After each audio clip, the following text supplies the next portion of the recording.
Hello ladies and gentlemen, welcome to the Outer Rim Cantina. My name's Alan and today I'm here to give my impressions of the changes to heroes that were made in the latest update to Star Wars Battlefront 2. First off, one of the biggest changes made to heroes in this update is that all heroes, except for Bossk, now have a passive health on elimination ability. This means that all of the health on elimination star cards have now been replaced with brand new traits. This change frees up a star card slot for something besides health on elimination, which in theory would make hero combat more diverse than it previously was when everyone was using mostly the same star cards. Along with this, DICE implemented a series of changes to the blocking system, aiming to make it more dynamic and useful. According to the patch notes, the aim was to make the blocking more reliable and intuitive, along with giving the player the ability to see their enemy's stamina. The final change made to heroes was the jumps of both Bossk and Grievous, taking away the floating effect that Force users have when they jump, and aiming to make them more natural or true to character. All of these changes, on paper, sound like great things that could only make hero gameplay and modes like Heroes vs Villains and Hero Showdown more dynamic and fun to play as lightsaber heroes. Unfortunately, what ended up happening is that with the August update came the downfall of hero gameplay. The changes made to blocking ended up making the feature almost completely useless, with the player still taking damage from both lightsaber swings and blasters even though the blocking animation was active. Hitboxes were also destroyed with this update, making skillful and strategic lightsaber fights basically impossible. The hitboxes are so off from where the players are now that you could have dashed 5 or 10 meters away from an attack and still take damage.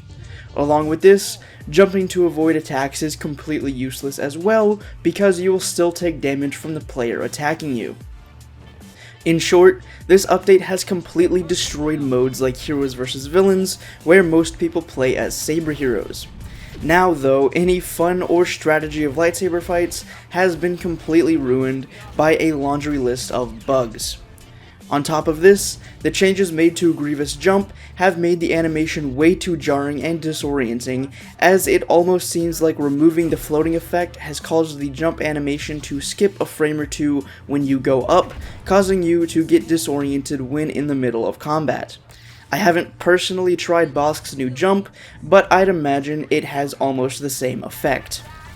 The gameplay you're seeing right now is from this weekend, when the update was just pushed out, and a special in-game event was going on where only lightsaber wielders were playable in hero modes. Now that these modes have been ruined by all of these bugs and glitches, what is DICE going to do about it? The answer is uncertain at this point.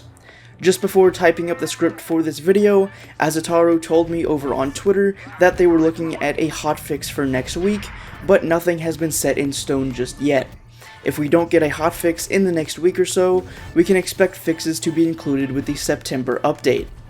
I hope, however, that we do get a hotfix before then, because if you've been playing since 2017 like I have, and have played many DICE games in the past, you know that with each new update they push out, more bugs get added.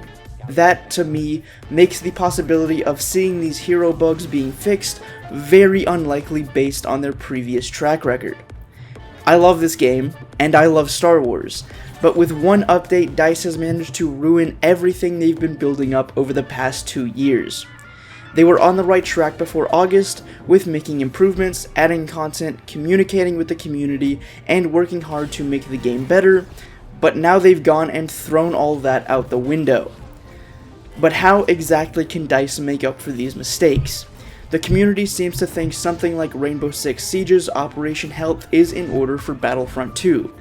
I, and many others in the community, would be happy to have new content like Felucia and the Clone Commando, which are supposed to be coming with the September update, delayed until October or maybe even November if it meant DICE focuses solely on bug fixes and quality of life improvements to the game in some kind of Operation Bacta update. This game is fun and vastly improved from when it launched back in November of 2017, but there are still way too many bugs, glitches, and just basic things that are lacking from a AAA game in 2019. If DICE truly wants to make things right with the community, then I think an Operation Bacta is the way to go. delay new content by a month or more, and just focus on fixing the game at the ground level.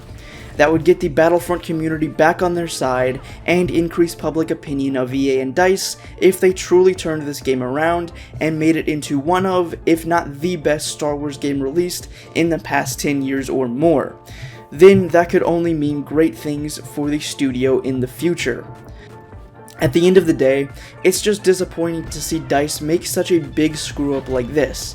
It brings into question whether or not they even playtest their updates before pushing them live, or even bother to check for or fix game-breaking bugs anymore.